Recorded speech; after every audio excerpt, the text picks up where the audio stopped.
Well, another trip on Daisy, a 2021 Lowrider S from Harley Davidson, heavily modified, of course. But you know, if you own a bike, if you're not keeping it stock for the sake of restoration or posterity, you gotta make it your own. And that's exactly what I did with a Little Beast.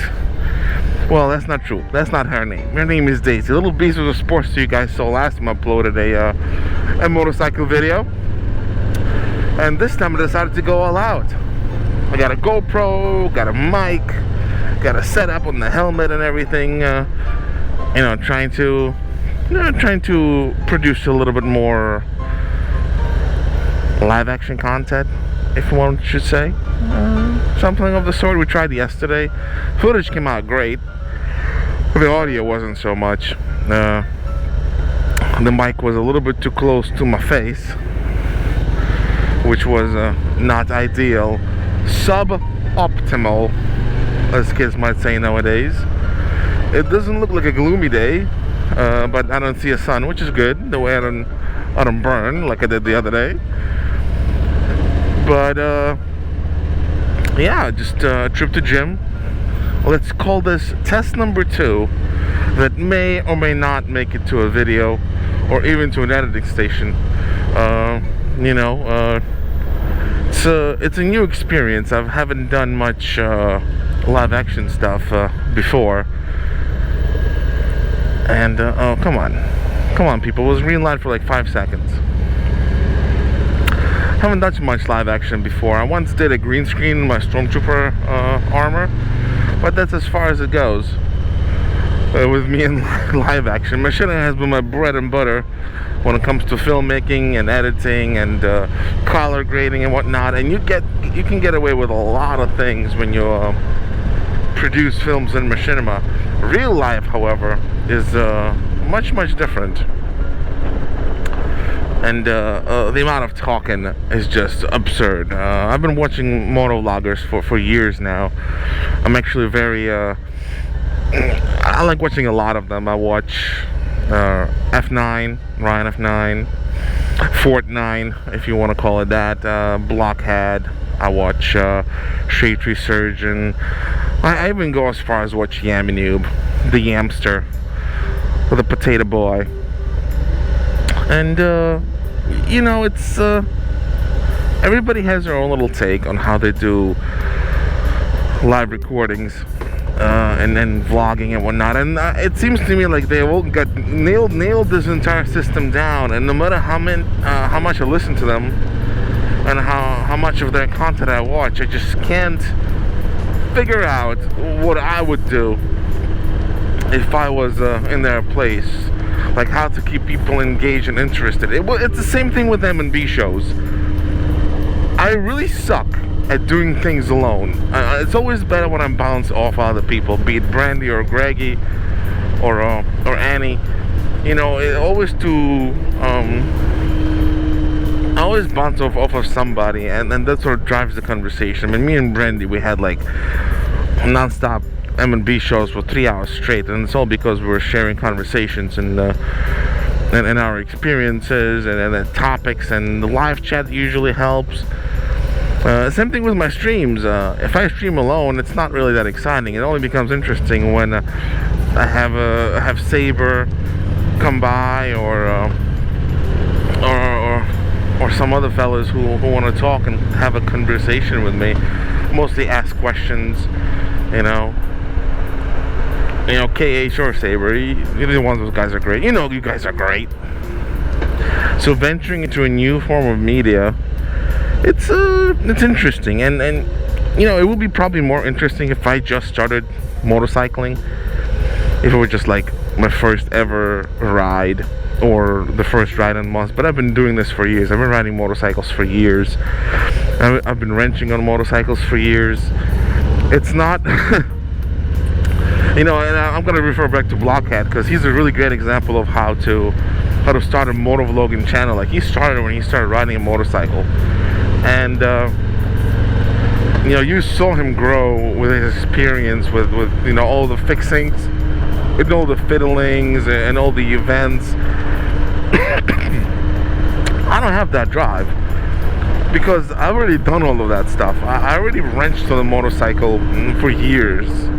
I had my Sportster since 2017 or so, and I've been wrenching on that thing non-stop for the past 4 years until it blew up, you know. And I've been wrenching on this thing too, granted not as intimately as I was with my Sportster, but this old girl, she clearly got some stuff done to her, and I will get into that if I ever decide to do so. But you know, I think the most technical thing I've ever recorded on a motorcycle was me changing the drive belt on the Beastie, on the Sportster. and that video, I thought it was funny. Like, I thought it was informative, and I did it mostly one-handed with the phone in one hand, and then ratchets and then fasteners and sockets in another hand, and it actually ended up being fine. Took a day, but took 2 parts of the day because I was waiting for the belt to come in.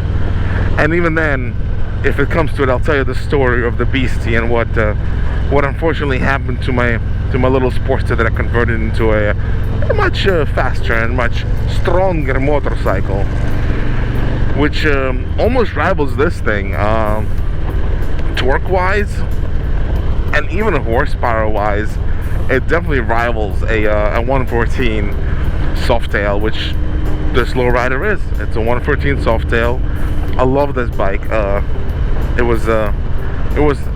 gonna say it was my dream bike for a long time. Again, Blockhead got his lowrider ass and he converted it into a beast, Goldzilla 131 cc's. Makes 150 something, 152 horsepower, 154 torque, something like that. You know, and I've been looking at that lowrider ass for a very long time. His is I think his 2020. This is 2021. Not that much different, you know. But at the same time, I'm gonna go ahead and say I blame Blockhead for my love for a lowrider ass, because I turned my Sportster into a lowrider ass. I was basing my Sportster modifications, which were extremely extensive, purely based on this motorcycle. So this was my dream bike, if we want to go that far. And I mean, it still is my dream bike, and I can't see me getting anything else, because this thing does everything I want it to do. And if it doesn't do it, I'll make it do it. Like, it turned into a mini tourer, I guess, which is exactly what I did with my Sportster. It turned into a mini tourer, and then apparently this is called the club style, which I had no idea. I've heard the term being thrown around left and right, but I've never really understood what it meant. I guess by the looks, it looks like a club style, but all I wanted to do is to be able to go on longer trips on this bike. Same thing with my Sportster. I just wanted to go on longer trips and have all the necessary equipment to get me out of the jam. Like, I'm sort of a nut when it comes to tools. I love tools. Tools are fun. I love collecting tools. I love using tools. I like specialty tools. And one of the saddlebags on Beastie, on this little Daisy girl, is full of tools just to take her apart. I'm gonna say I can take this bike apart about 70% there, just with the tools I have in my saddlebag. You know, maybe we'll go over a tour of the saddlebags and what I do to take care of this guy, of this girl. I don't know why I'm keep calling him, her, him, when it's a she. She's a Daisy. My fiance was a big part of me getting this the little beast, and she christened her Daisy and decided it's she, and I went with it because I agree. Nothing like riding a girl, right? Right. Okay. Let's just keep that joke at there. It didn't land well, but it'll land it somewhere. Yeah. Well, riding through Staten Island. Unfortunately, this is where I live. It could be worse. I could live in Brooklyn or the other 4 boroughs besides Staten Island. But I'm gonna say I'm kind of lucky living in Staten Island, because there's a little bit more freedom here than it is in Brooklyn to ride a motorcycle anyway. You're really close to Jersey and all the other states with the open roads where you can really give it a little bit of a rev. You know, riding through Brooklyn is horrible, especially if you want to go to Long Island. Long Island itself is not bad. Open road. Again, open roads, more free, if you want to say it, but getting there is just horrible. Getting to Long Island or upstate New York through the city is a disaster. And even here in Staten Island, when it's rush hour, of course, this road, this Highland Boulevard is packed, and the expressway that leads into Brooklyn creates so much problems, where riding a motorcycle is beneficial only because you can skip most of the traffic if you're bold enough to lane split, which I do most of the time out of anger, frustration, and sometimes because I'm late. But on a day like this, it's not too much traffic. You know, I have this passenger here on the back, and I try not to lane split when it comes to that. You know, plus, like I wanted to say in my first test for the audio system, I went back. I went complaining a lot. It was a fun ride though. So a few guys stuck and roll on their bikes to seem faster, but drivers in New York State and New York City specifically are horrible. I mean, New Jersey's even worse, but New York drivers, because I deal mostly with them, they're really bad. They really don't know how to drive. And then there goes New Jersey and PA people who don't even know how to drive, have more. Even more of an issue. But driving here and lane splitting with these people is just plain hazardous. Especially when if they're not standing still. If they're moving even 20 miles an hour, lane splitting with them is just a disaster. It's just asking to get hurt. And that's why I do it, because I'm already on a bike. So, you know, getting hurt is just like, well, what did I expect? I know there are very rarely these guys actually do ride by you. But you know, if we see anything interesting going on this road, I'll make sure to let you know. Like this guy, get moving. Fell asleep behind the wheel there, causing traffic conditions. My favorite phrase: if you cause a traffic condition, you shouldn't be on the road. Just drive and keep safe distance. That way you don't cause traffic jams, you don't cause the wave effect, because that's what traffic is. The traffic is big wave effect.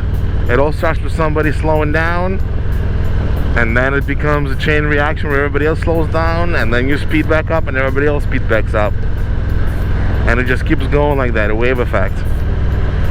I saw a study on it like years ago. I want to say mid-2000s.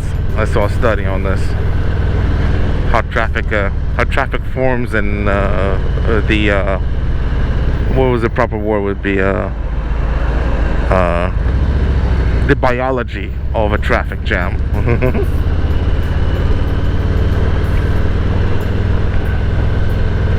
I think our gym, since this is our purpose for our trip today, is the gym, should be in the next plaza. There we go. LA Fitness. Let's see if we can sneak in here. Oh, yes, we can. Look at that. Beauty of two wheels. Let's see if we're gonna make it in time with these drivers here. There we go.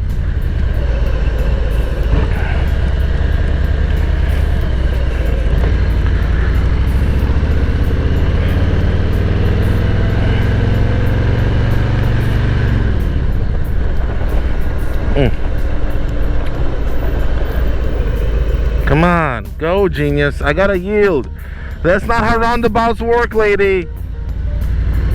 You don't stop on a roundabout. You keep moving. Oh, Lord. We will not be parking our bike the same way this guy parked it, because they're just asking to go into an accident. Oh, my God. Why are we moving so slow? Lady, clearly there's no parking spots here. Come on. Welcome to driving in New York 101. She's driving so slow. My God. Come on, lady. Move it. You already made a mistake. You're already frustrating me. Of course. We have a very special parking spot just for me.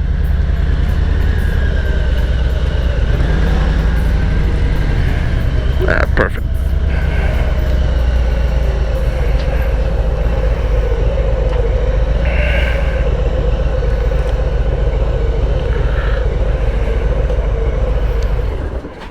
We have arrived, guys, and I'll see you on the ride back. And just like that, the gym time's over. Whew. Oh my God, the humidity just went up too. Wow. Huh? No, I'm just gonna go turn around and you can slap right on. Whew.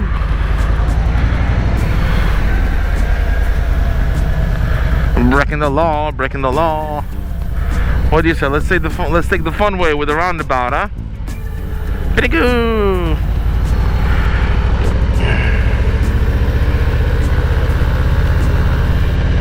Oh, we're gonna get stuck behind another slow person.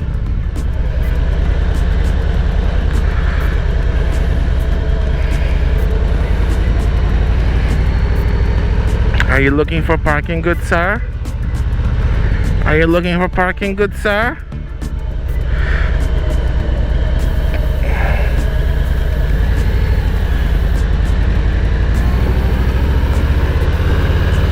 Yeah.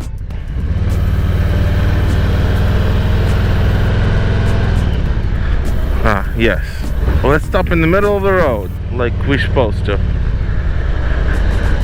New York drivers. Yes.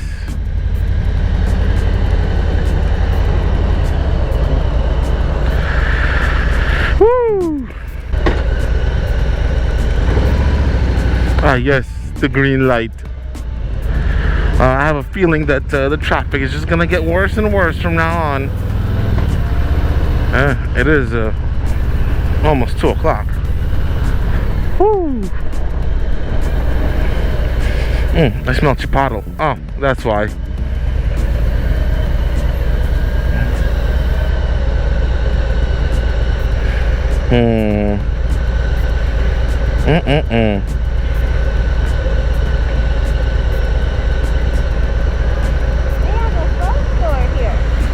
Oh, which one is that? Which one is the faux store? It looks new. Oh. Where is it? Faux Go? Is that one Figo? Faux 60. Oh, it's Faux 60. We can explore next time. Find out where it's at, right? We haven't had faux in a while. We do like faux. You know, it brings a little diversity into our European/Korean cuisine that we usually ingest at home. Pho, sushi, you know, the basic building blocks of an American diet. Oh, come on, a little bit more air. After an hour in gym, sweating through and through, a little bit of air wouldn't hurt. Once again, the sun's not out. A little gloomyish. That's great. You don't burn, you get the chill, and you're right with the wind. Woo! I think I take Daisy out 95% of the time. I haven't touched my car in, I want to say 2 or 3 weeks. Well, 3 weeks actually, even more than that.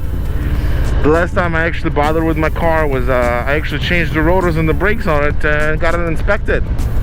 And then I parked it right back up in front of my apartment door. Yeah.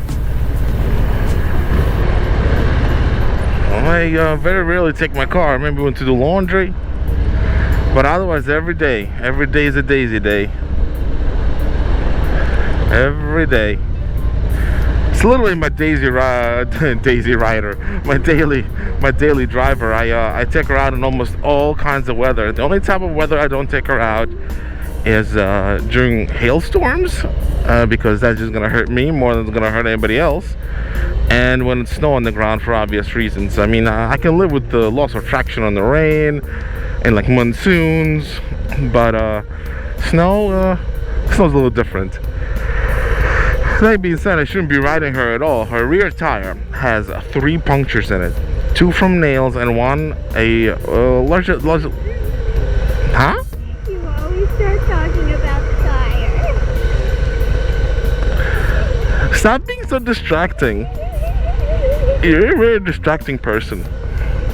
I'm trying to make quality content here, and you're making fun of my tire story. It's important.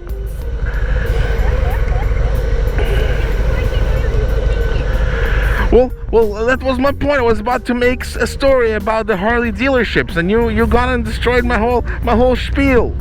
Bunny, I have everything planned out in my head. Oh, those guys ignored me. Oh, screw them too. I always tell myself, don't initiate a biker wave, because you're never gonna get a response back, and every single time I still do it. Well, back to my original point before I got so rudely distracted by my passenger. It has 3 punctures in it. 2 from nails and screws, which I plugged up with a plug hole, and 1 from a beer bottle glass, which slid it right across, which, not nice. I think I used like 4 plugs to plug it up. And I've been riding with it for the past, I want to say 400 miles at this point.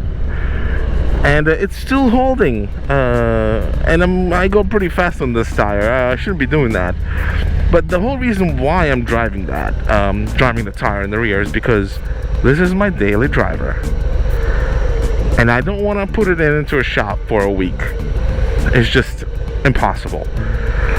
And even though I would do it, it would be really nice if a Harley dealership would actually keep me on the line enough for them to take me in as a customer. Because the past 4 times I've been calling dealerships, and I've called dealerships in New York and in New Jersey, every single time I get through the front desk and they put me to the service department, I either get kept on hold for an hour, or the phone call just gets dropped, or I get a voicemail. Now you tell me what's wrong with this picture. And you know, I would understand if it was the same dealership with the same issue, but it's 4 different dealerships that I called, and I got the same response. And that's not during a weekend, not during a busy day when they have tons of people requesting service or come in for work to be done on their beasts. It's during a work day, during a weekday, during like at 1 o'clock in the afternoon, which shouldn't be too busy. So I've had a really hard time getting a hold of a dealership to put a rear tire on for me. Now, can I do it myself? Yes, I can. I've done that before. I don't want to, because it's such a pain in the ass, and it's so much physical labor to do it by hand. And this tire is much bigger than the one that was on my Sportster, and that tire gave me lots of problems. So this one probably gave me even more problems with the tools I got, and that's not, I don't want to deal with that. So I want to take it to a professional, but it's hard to do so when the professional does not want your business. And that's pretty much the next leg of this journey, is to try to get this rear tire mounted. Now I'm also coming up on a 10K service. Even though I'm not there yet, I'm coming up to it. So I kind of want to see if I can ride this tire out until 10K and then bring it in. Now, I actually got through in the dealership where I got this beast from, where I got Daisy from. I got through to them, to a service department, and the answer they gave me was, oh, it's gonna take about 45 days for us to receive the rear tires for your model. And I'm like, 45 days? That's like a month and a half. So you're telling me I have to wait a month and a half to get a rear tire mounted on this bike? And they're like, yeah, it's their own back order. I'm like, okay. Well, that sucks. And I just told him, thank you for your time, and I put the phone down. I went on eBay and I looked up the brand of the tire that's on the rear of this thing. Exactly the same tire from the same manufacturer, with the same Harley markings and badging. And I ordered it.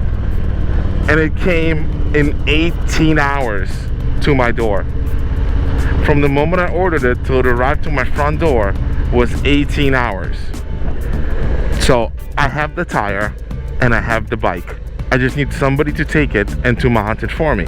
And I want it to be done by a Harley dealership because I want them to do it so I know it's done right. And I want them to do it because I also want to package in a 10K service on top of that. Again, can I do a 10K service myself? Absolutely. I already changed the brakes on this guy by myself, on this gal, all by myself. I changed the fluids already 4 times by myself. I can do that stuff. Listen, I can even do the belt tension and the clutch tension, and I can do all the oilings, which I do, all the little nicks and knacks and all the torque specs. I can do all of that. I have tools for that, and I know how to do it. I have the owner's manual.